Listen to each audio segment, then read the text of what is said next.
Welcome, everyone. This is the Harris County Flood Control District's virtual community engagement meeting about the Keegans Bayou Stormwater Detention Basin project. Thank you for joining us.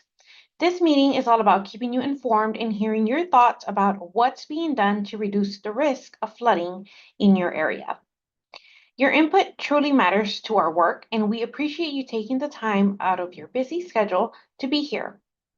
I am Cristal Morales with the Flood Control District's communications team, and I am joined by our leaders and experts to answer your questions and make sure you have the latest information about important flood mitigation efforts in your community.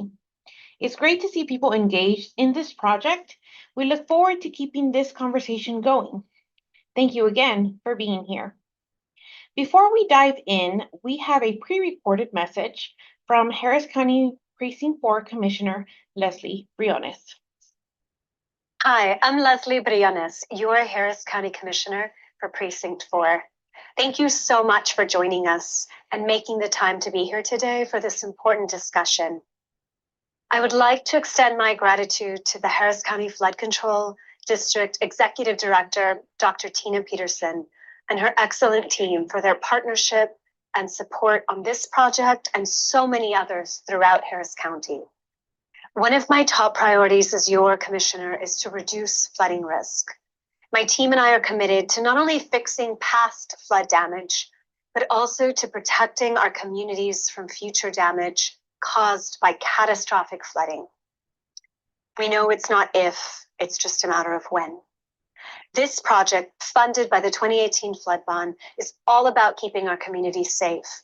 When we have heavy rain, the stormwater detention basin will help by storing extra water and then slowly releasing it back into the creek or bayou once the rain has stopped. This will protect our homes and businesses from flooding. We value your feedback and are committed to engaging with you throughout this process. Thank you again for being here. Thank you for your patience and your partnership, and I hope you find the presentation informative and valuable.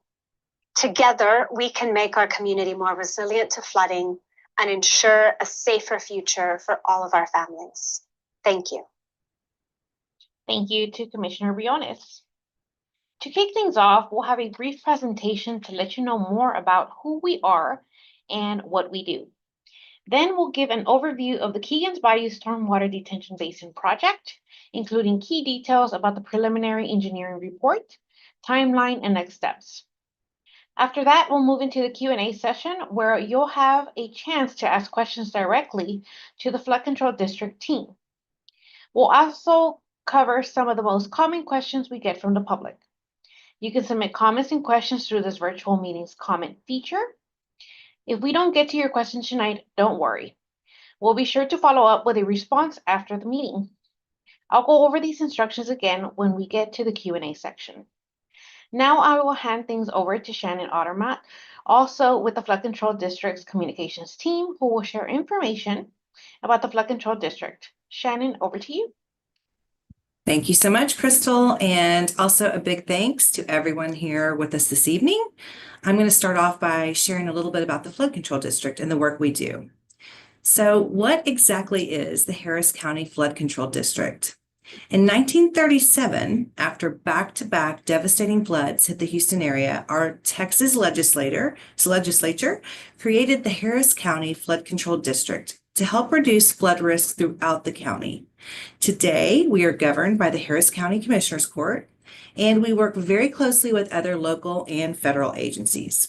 One of the key reasons we were originally created by the state of Texas was to serve as a local partner to help bring in federal funding for flood damage reduction projects. And over the past almost 90 years, 88 to be in fact, our scope has expanded. We've invested billions of dollars in projects throughout Harris County, projects that have been funded through federal, state, and local resources. In addition to these capital projects, voters approved a property tax rate back in the fall of 2024. And those tax dollars amount to about $100 million annually for maintenance efforts to help keep our flood damage reduction infrastructure working just as it was designed and ensure it remains effective for generations to come. The flood control district is incredibly unique in its mission. In addition to the unincorporated areas of Harris County, we also have 32 municipalities within our boundaries. That's a lot. Our agency can partner with those other cities, precincts, and local agencies to work together on flood risk reduction projects at both the local and regional level. So not only do we plan and implement new projects that expand and improve our drainage network, but we've also got this maintenance team who's working day in and day out to keep our bayous channels ready for when the next storm hits. In fact, it's built into our mission to plan, implement, and maintain flood risk reduction projects guided by community and natural values. And that last part, guided by community and natural values, is very central to who we are, and it's also one of the most difficult challenges we face. Building projects that not only reduce the risk of flooding, but also respect the needs of the community and the environment, especially in a highly urbanized area such as Harris County.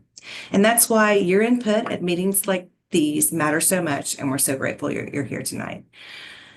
So why is Harris County flood prone? I'm sure it's safe to say, if you're here tonight, you already know that Harris County is prone to flooding.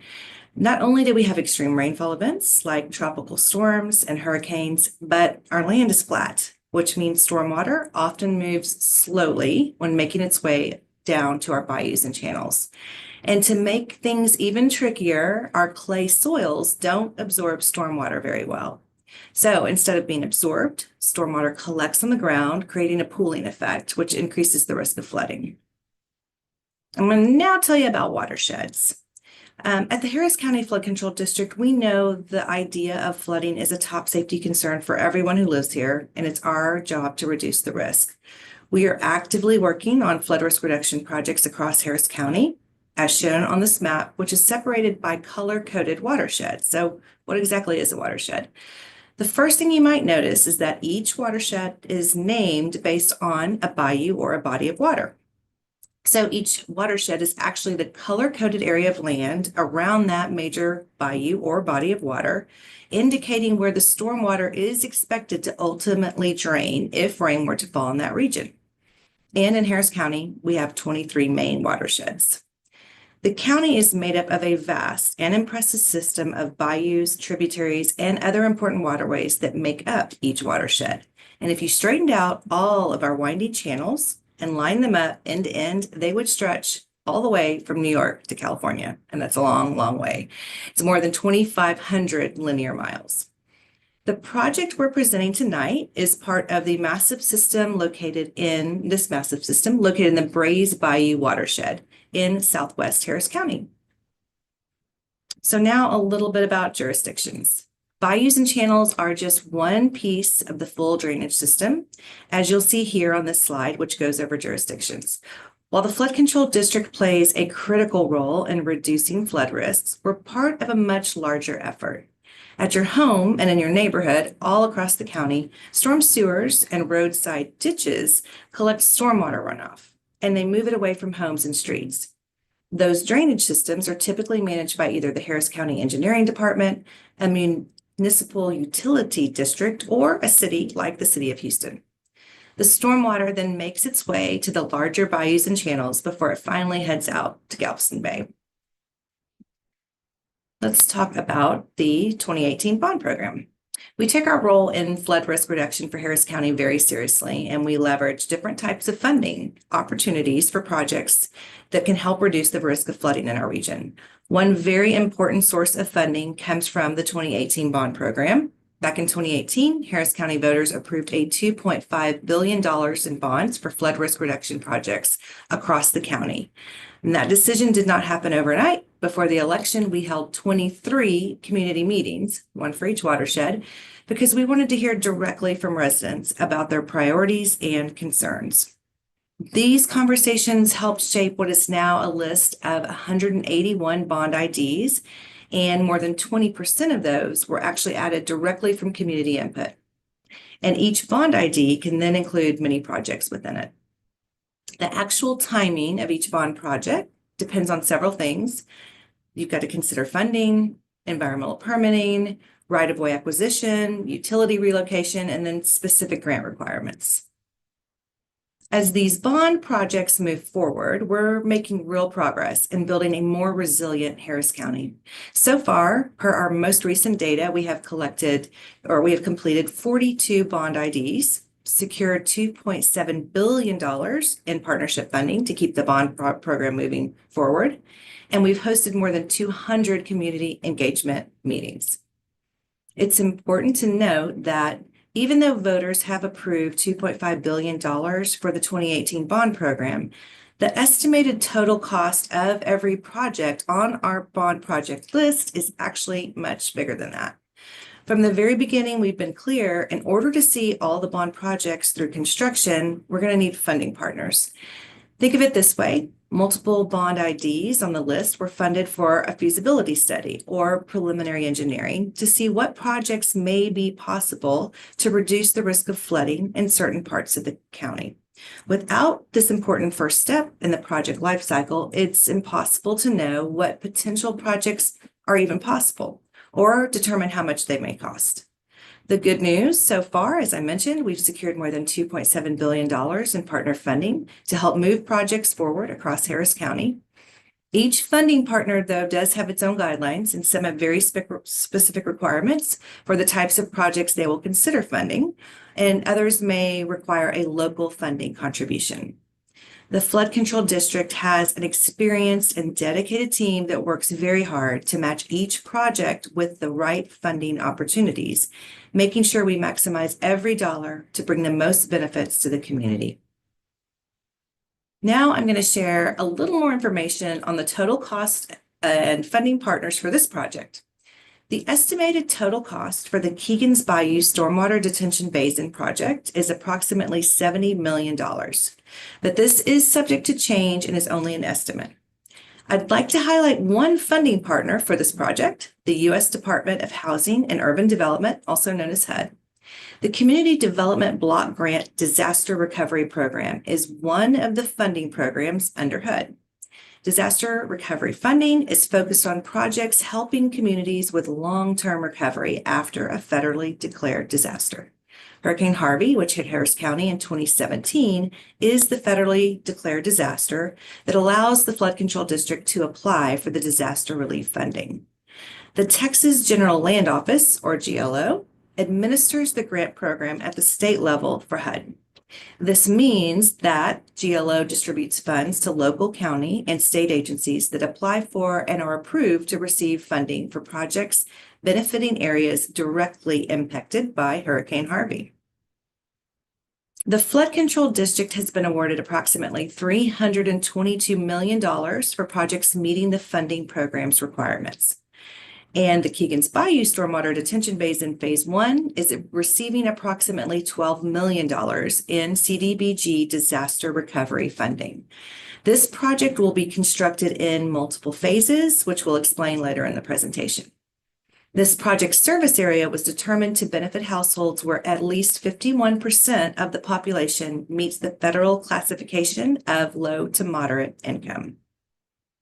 All flood control projects receiving CDBG disaster recovery funds must be completed by February 28, 2027. So a little bit about project funding. As I mentioned previously, several sources fund projects by the Flood Control District. Let's take a look at each of the funding sources for the Keegans Bayou Stormwater Detention Basin project.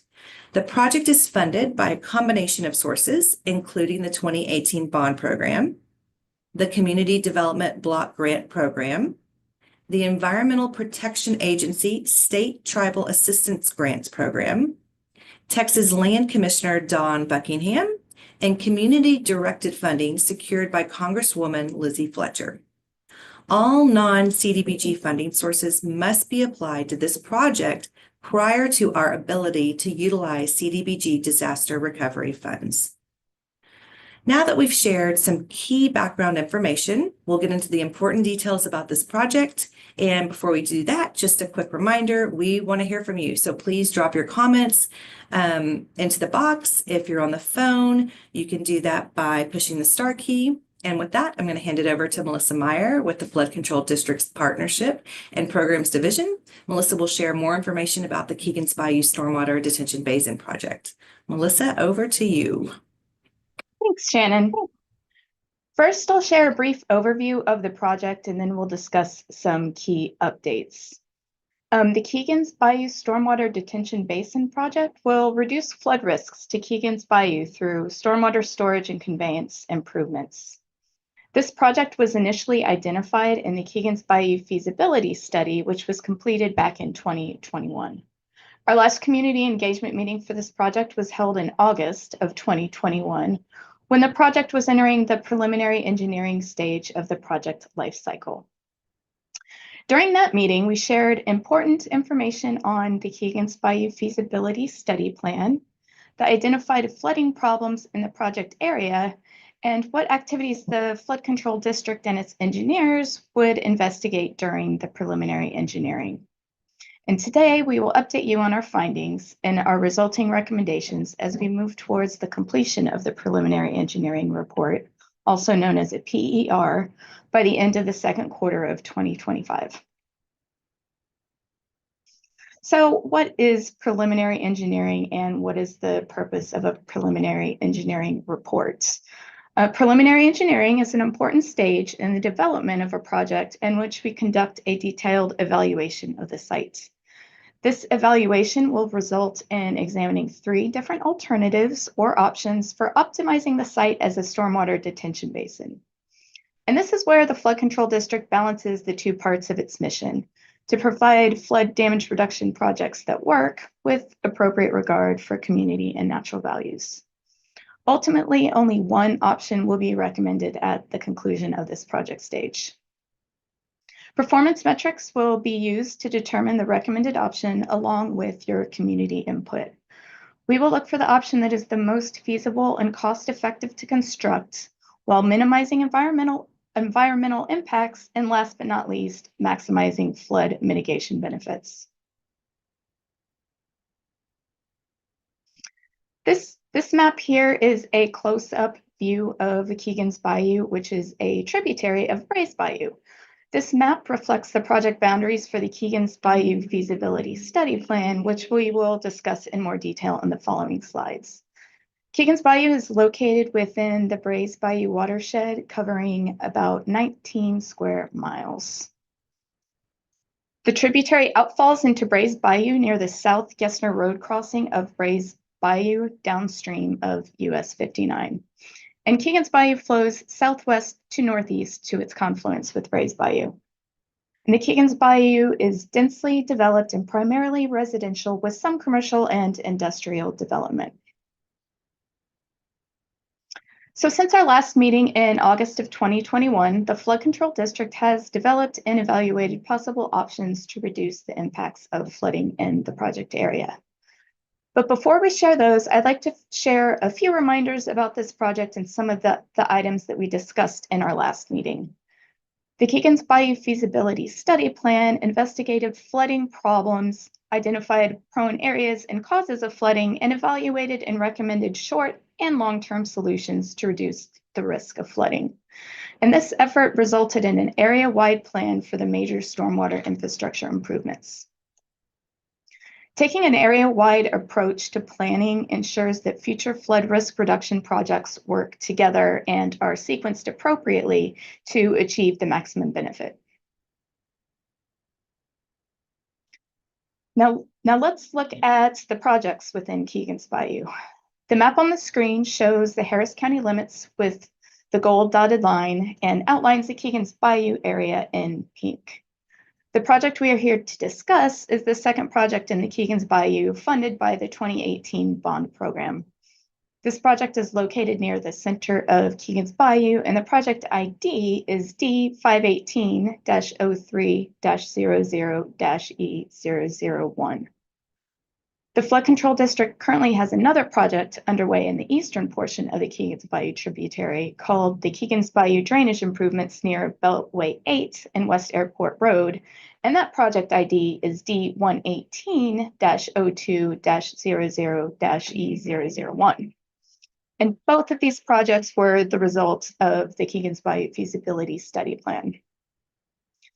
The Flood Control District provided project updates on the D118-02 project to the community during a virtual meeting in November of 2024. And you can go back and listen to that presentation by visiting hcfcd.org/F-07. So Keegans Bayou has been impacted by multiple flood events, including Memorial Day flood event in 2015, the Tax Day flood in 2016, and Hurricane Harvey in 2017.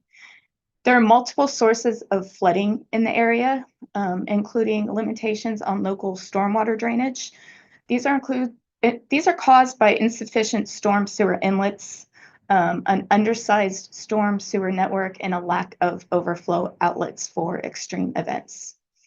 Most stretches of Keegans Bayou also have a less than 100-year channel capacity, and stormwater runoff has caused erosion, flooding, and property damage. The clusters of historic flooding claims and possible flooding sources were carefully studied to identify the various localized problem areas. By determining where the most severe flooding problems exist, we help ensure that our proposed flood reduction strategy benefits the most people possible. Before we get into the details of the project options, I want to take a few minutes to cover some of the terms that we will be using. Some of these you may have heard, but I think it will still be beneficial to clarify some of the terminology.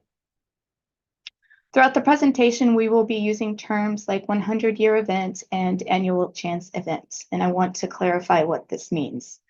A 1% annual chance event or a 100-year event is a rainfall event that has a 1% chance of occurring in any given year. That doesn't mean that if you have a 1% annual chance event this year that you are good to go for another 100 years. It's simply a measure of the expected frequency based on the historical data that we have. By the same token, a 10% annual chance or 10-year event is a rainfall event that has a 10% chance of occurring in any given year. And further examples are shown on this slide. I think it's important to remind you that the precipitation depths for each of these specified frequencies are based on statistical data and they are not related to each other. For instance, a 10-year event does not have 5 times as much rainfall as a 2-year event. And a 100-year storm does not have 10 times the rainfall of a 10-year storm. Project life cycles. The visual on this slide shows the typical project life cycle of a flood risk reduction project. And while every flood risk reduction project is unique, they all typically have a common life cycle, and each project begins and ends with predictable milestones along the way. The Keegans Bayou feasibility study served as the project's feasibility stage, and we are currently approaching the end of the preliminary engineering stage for the Keegans Bayou Stormwater Detention Basin project.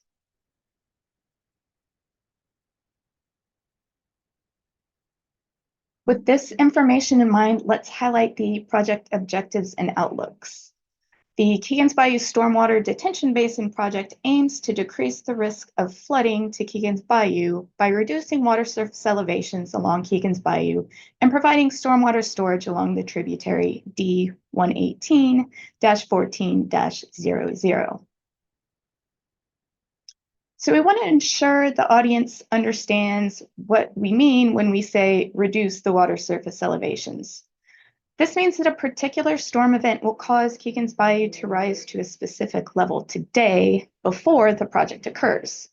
But after the project is completed, that same specific storm event could produce a lower water level in Keegans Bayou than before, effectively reducing the flood risk to buildings and residents. I'll also explain how stormwater detention basins work in flood mitigation. So stormwater detention basins provide temporary storage for the runoff of floodwaters. The storage is temporary and prevents water from overwhelming the channels. While channel conveyance improvements move the stormwater more efficiently out of an area, Stormwater detention basins can be strategically located to temporarily store increased water to ensure the risk of flooding is not transferred to downstream communities. When the channel stormwater level drops back down, the stored stormwater drains back into this channel by gravity via outfall pipes that are appropriately sized to drain the basin. And this is important because, as mentioned before, the flood control district is a no adverse impact agency, which means we don't allow our projects to reduce flooding risks for one area by increasing them for another. While all stormwater detention basins essentially function to store stormwater, they can be designed in many different configurations. They can be designed as one large basin, as shown here, or they can be made up of several compartments that function together. Stormwater detention basins and their components can be designed as either wet bottom or dry bottom. Wet bottom stormwater detention basins feature a permanent pool of water, and the area from the top of the permanent pool to the top of the bank is available for additional stormwater storage. Dry bottom stormwater detention basins feature a grassy lining and are designed to drain dry between rain events. Some dry bottom basins, if large enough, can even be used for recreation between storms. And we are exploring a combination of wet and dry bottom compartments for this project. So when we talk about stormwater detention basins, we talk about how much stormwater they can hold in a unit of measurement called the acre foot. That measurement refers to the volume of 1 foot deep over 1 acre. So for context, you can think of 1 football field covered with 1 foot of water. And this project is estimated to hold approximately 437 acre feet of flood volume during a 100-year storm. And this translates roughly to 142 million gallons of storage. So with that information in mind, let's discuss the options that were examined in the PER. Here is a look at option 1. This option includes 3 stormwater detention basin compartments and 0.34 miles of channel conveyance improvements along D118-14-00. It decreases the water surface elevations along Keegans Bayou by as much as 0.17 feet, and it removes the area of inundation from 560 structures and 300 acres of land. It also removes 3.9 miles of flooded roadway from the project area. In total, option 1 provides 437 acre feet of stormwater storage. And here is a look at option 2. So this option includes 2 stormwater detention basins, and it reconstructs D118-14-00 as part of the stormwater detention basin.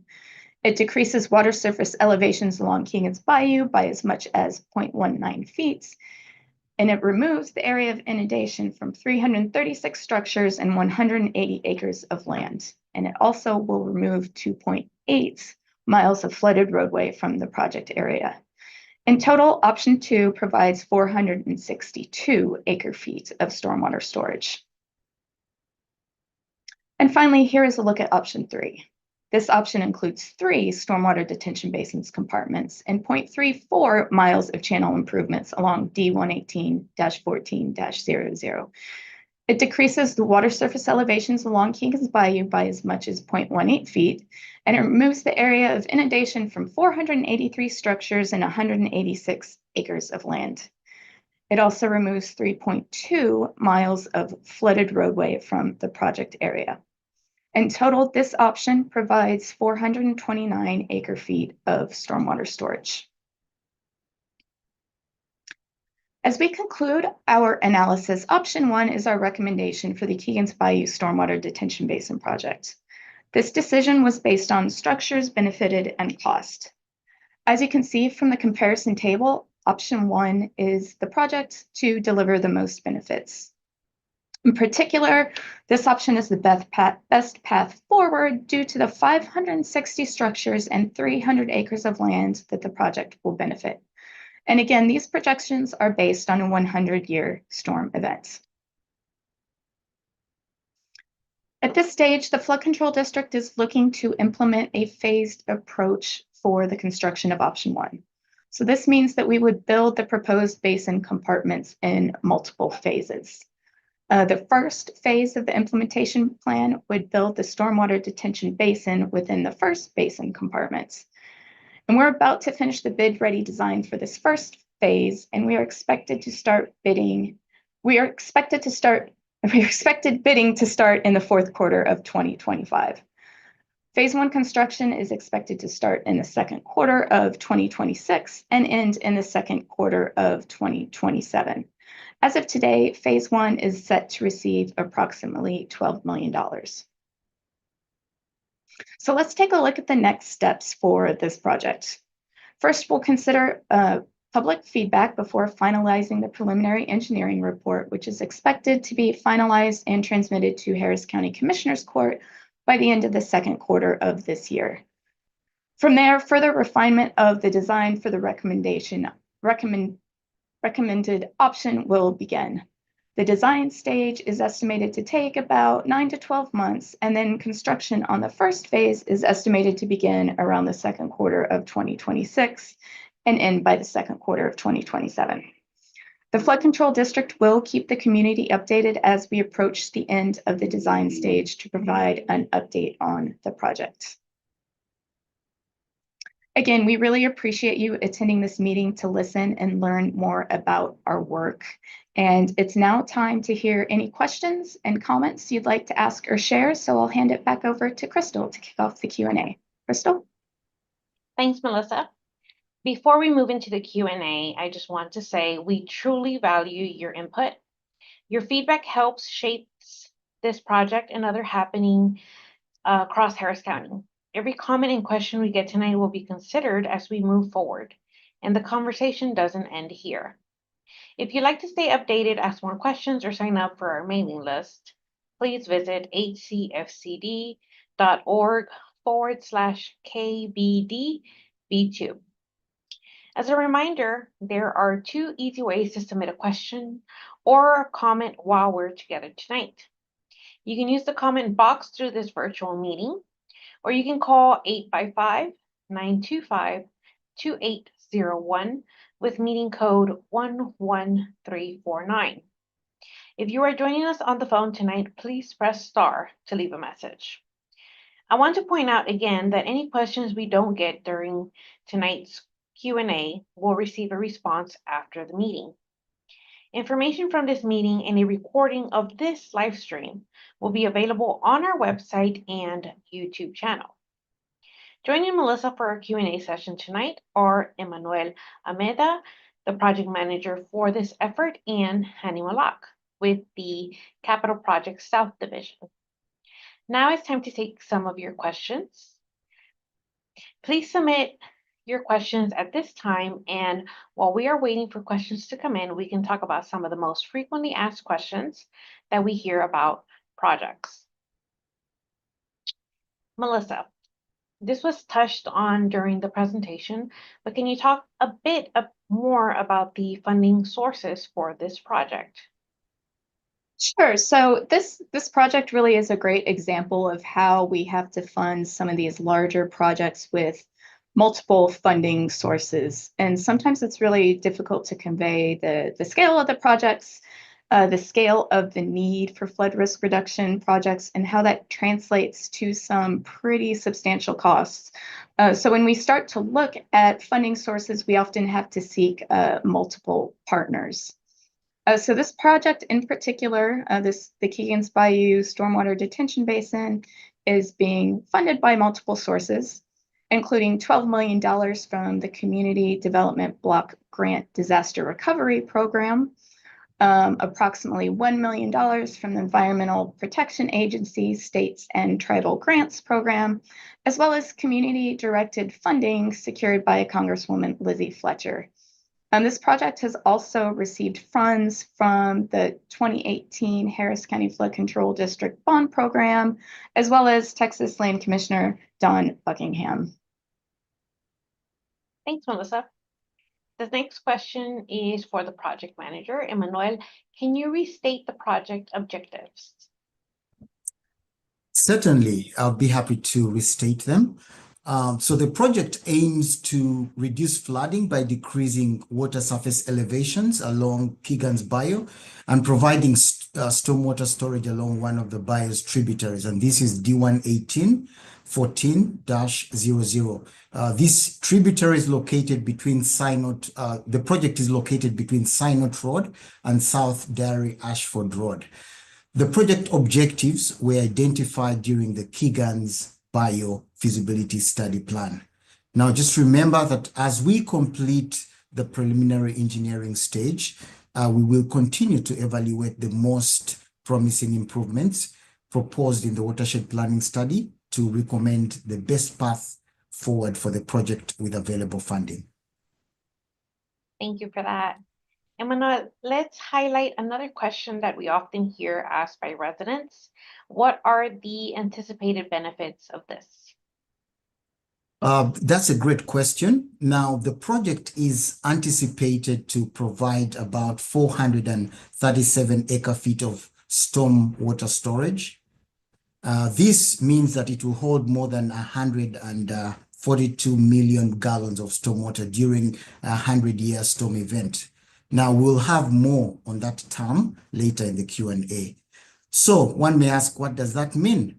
Well, during a heavy rain event, as Keegans Bayou rises, a portion of the water in its channels gets diverted and held in the detention basin so that those channels don't get as overwhelmed as they might without the project. We've determined that during a 100-year event, once the project is completed, the water level in Keegans Bayou is going to be lower than it would have been in the storm event before the project. And the area of inundation will be reduced by 300 acres and lower flood risks along 3.9 miles of roadway. Thank you, Emmanuel. This question is for Hani from Christina. Can the new detention pond turn into a nice park along Keegans Bayou Trail? Something similar to Buffalo Bayou? Yes, hi, this is a good question. Like there might be a chance to have like landscape architect or just having trails around the basins around Keegan Bayou basins, and just this is will be with a partnership and coordination with the precincts. As we mentioned, like in other meetings or other public meetings, that flood control did not fund any trails, but this is a good chance to have a partner with precinct to have some nice trails like moving around the Keegan's Bayou. Thank you, Hani. Emmanuel, the presentation concluded with the proposed implementation plan. What does this mean in terms of the project's completion? Thank you for that question. Now, the proposed implementation plan means that we will complete the project's construction in multiple phases. Now, phase one of this plan would build the storm water detention basin within the first basin compartment. Now, as mentioned, we expect construction to start in the second quarter of 2026. We will share more information about this plan at future community engagement meetings. Thank you, Emmanuel. Melissa, you mentioned earlier that Keegans Bayou is actually located within a larger watershed. This was an interesting part of the presentation. Can you describe where this project is located within the Brays Bayou watershed? Yeah, so this project is on Keegans Bayou, which is a tributary of, there we go, we've got the map right here, which is a tributary of Brays Bayou. The Keegans Bayou portion covers approximately 19 square miles, and it's located in the southwest portion of the county. This project's location is just northwest of the intersection of Beltway 8 and 59. Thank you, Melissa. Hani, we discussed some of the project background in the presentation.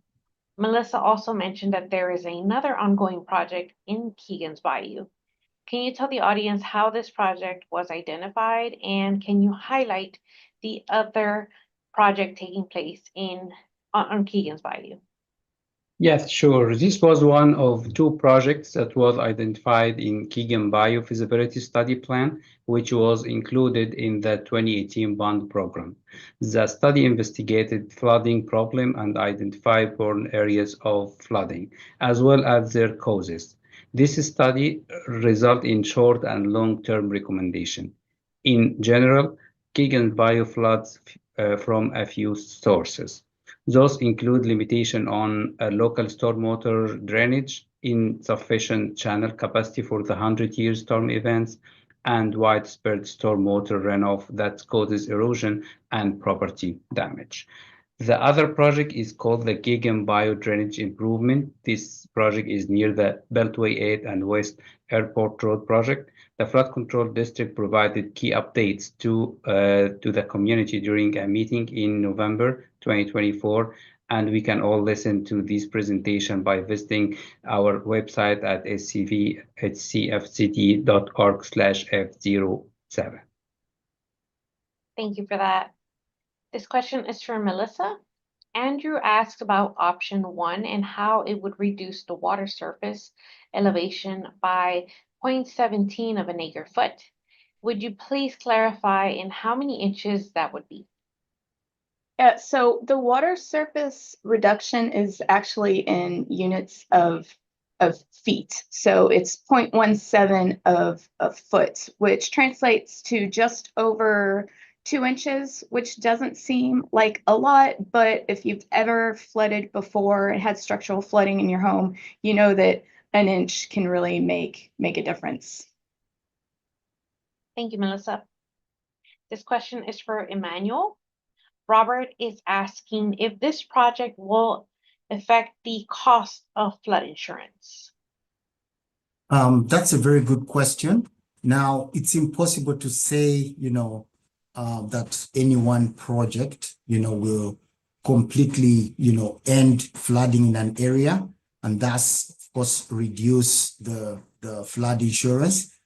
The project will reduce flood risk by, storing excess stormwater during heavy rain events instead of overwhelming the channel. Now, we strongly recommend, everyone in Harris County and the surrounding areas to purchase flood insurance policies. But overall, we cannot say, that it will completely end flooding, flooding in an area. So we can't entirely attach a cost to the insurance. Thank you, Emmanuel. I want to remind everyone that there are 2 easy ways to submit a question or comment while we're together tonight. You can use the comment box through this virtual meeting, or you can call 855-925-2801 with meeting code 11349. If you are joining us on the phone tonight, please press star to leave a message. I want to point out again that any questions we don't get to during tonight's Q&A will receive a response after the meeting. Crystal, if you don't mind, I would like to tag on a little bit about what Emmanuel was talking about for Robert's question. He's right, this will reduce the risk, but Flood Control District does not set the cost of flood insurance. So just wanted to specify that. Thank you, Melissa. Honey, Emmanuel just mentioned the term 100-year storm event. This is a frequently asked question by the news media and Harris County residents, especially after our area receives a lot of rain in a short period of time. What classifies as a 100-year storm or a 500-year storm? It sounds like it means that those rainfall events should only happen once in 100 years or 500 years, but that's not the case. Can you elaborate, Honey? Yes, sure. The term 100-year storm event is often misunderstood to mean that it can or will only occur once every 100 years. In actually, a 100-year storm event has a 1% chance of occurring in any given year, and a 26% chance of occurring during a 30-year period of time. On the other hand, a 500-year storm event has a 0.2% chance of occurring in any given year. Thank you, Hani. Hani, another question for you. Aside from the flooding issues and the specific project details we are discussing tonight, can you describe the general characteristics of Keegans Bayou? The general characteristics of Keegans Bayou, it's already a tributary of Bayou, and it's covered around 19 square miles of that channel on that. This is high development area, and it's kind of flat to rolling terrain, and related to the soil of this watershed is mostly like sand and clay soils. Thank you, Hani. One of the key project objectives is reducing water surface elevations along Keegans Bayou. Melissa, can you describe how that will reduce the risk of flooding in the project area? Oh, you're muted. Sorry about that. Yeah, so this means that a particular storm event will cause Keegans Bayou to rise to a specific level today before the project occurs. But after we complete the project, that same storm event could produce a lower water level in Keegans Bayou than before. And that effectively is what reduced the flooding risk to buildings and residents. Thanks, Melissa. Hani, can you tell us again what the next steps for this project are? Yes, from here, the team will review the public feedback from this meeting and finalize the preliminary engineering report. We expect that the report will be transmitted to Harris County Commissioner Court by the end of June 2025.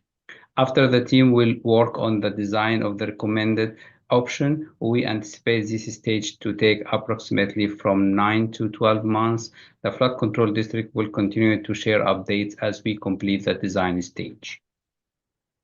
Thank you, Hani. Melissa, is the flood control district responsible for maintenance and upkeep of stormwater detention basins after they are built? So generally speaking, yes. Mowing, debris removal, vegetation management are all the general responsibility of the flood control district. We mow the majority of our channels and basins 3 times a year during the growing season. However, sometimes a municipal utility district or an HOA might choose to enter into an agreement with us where they take on the responsibility of additional mowing. And if we have a recreational sponsor who chooses to build and maintain a recreational amenity such as a trail on the flood control district property, mowing might be part of that agreement as well, if appropriate. Thank you, Melissa. I have another question for you, Melissa. Harris County is flood prone as a region based on several factors that Shannon mentioned in the presentation. Flat, slow draining land, clay soils, tropical storms, or just heavy rainfall in general. Will this project protect area residents from future flooding in this area? So it's impossible for us to say that any one project will completely end flooding in an area. This project will reduce the risk of flooding in that area by storing that excess stormwater during heavy rain events, which is the 437 acre feet of stormwater storage that we talked about. So this stormwater will now get stored in the detention basin instead of overwhelming the channel. But the risk of flooding will always remain. And for that reason, the flood control district recommends that everyone in Harris County and the surrounding areas purchase flood insurance policies. Thanks, Melissa. I want to remind anyone that's just tuning in, there are 2 easy ways to submit a question or comment while we're together tonight. You can use the comment box through this virtual meeting. or you can call 855-925-2801 with meeting code 11349. If you are joining us on the phone tonight, please press star to leave a message. I want to point out again that any questions we don't get to during tonight's Q&A will receive a response after the meeting. I think now may be a good time to review the types of stormwater detention basins again. Emmanuel, can you please explain what the difference is between a wet bottom basin and a dry bottom basin? And can you also talk a bit about why our agency avoids using the word pond as in detention pond? Those are great questions, Crystal. So I'll answer the first part of the question first to help to explain the second question about the word pond. So a wet bottom stormwater detention basin design features a permanent pool of water at the bottom of the basin and is often surrounded by vegetation in sensitive habitat maintenance zones. That's, if you look at the slide, it's the one on your left. Our detention basins are typically connected, for lack of a better term, to a nearby channel and a pipe or series of pipes or a weir structure to keep the permanent pool of water within the basin. The storage area above the permanent pool or up to the top of basin banks is what is available for additional stormwater storage. We'll now proceed to a dry bottom stormwater detention basin. Now, this type is designed to drain dry and remain dry in between rain events. We are designing a combination of dry and wet bottom compartments as part of this stormwater detention basin project. So now, why do we not say detention ponds as part of our agency's communications? Well, we often construct dry bottom stormwater detention basins, and those basins will only look like ponds during heavy rain events, and then they drain dry. So we avoid saying detention ponds to try to be clearer in describing our projects. We also avoid saying ponds so that we can differentiate stormwater detention basins from amenity ponds. Often you'll see amenity ponds in neighborhoods, and these won't serve the purpose of taking in and storing excess stormwater. While our wet bottom basins do have a permanent pool of water, that pool is several feet lower than the elevation of streets and homes. And it's this vertical space that gets used to store the stormwater during rain events. Amenity ponds don't have this storage capacity. Thank you, Emmanuel. Honey, what other opportunities will there be for public input on this project? Yes, the flood control district always welcomes input on project at any time. If you do not get a chance to add in your question tonight, or if you think of a question you wished you would have asked, please visit us our website on www.hcfcd.org/kbdb2 and click submit a comment to ask a question or provide project input. I'd like also to note that a recording of this meeting will be available on the project website and the Flood Control District YouTube channel. Thank you, Honey. Emmanuel, can you go back and show us the specific areas where the project is taking place? Yes, certainly. So the slide currently shown on the in the presentation is a general area of the project, and what's shown around there is the phase one, the limits of the phase one portion of the project. And like we mentioned, it's going to be implemented in multiple phases. So overall, that circle in red represents the general area of the future projects, the general area of the entire project, with phase one just shown specifically. Thanks, Emmanuel. I have another question for you. Robert is asking, if we go with the wet bottom basin option in this area, how deep will the water be?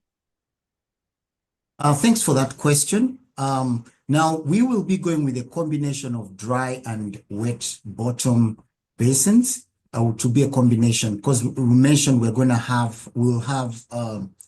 have 3 basin compartments. So one of the basin compartments is expected to be a wet bottom compartment.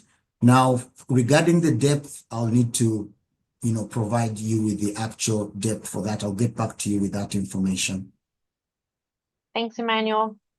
Stephen is asking, where will the video of this public meeting be posted? Stephen, thank you for your question. Information from this meeting and a recording of this live stream will be available on our website and YouTube channel.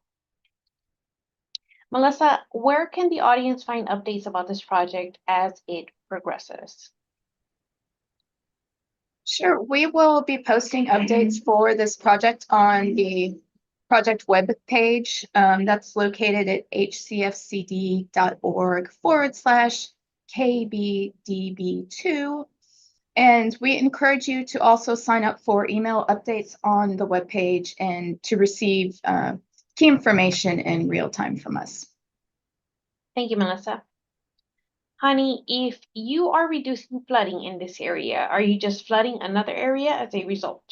That's a good question. Like the flood control district is a non-adverse impact organization.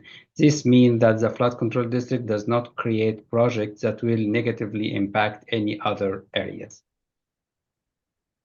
Thank you, honey. Thank you.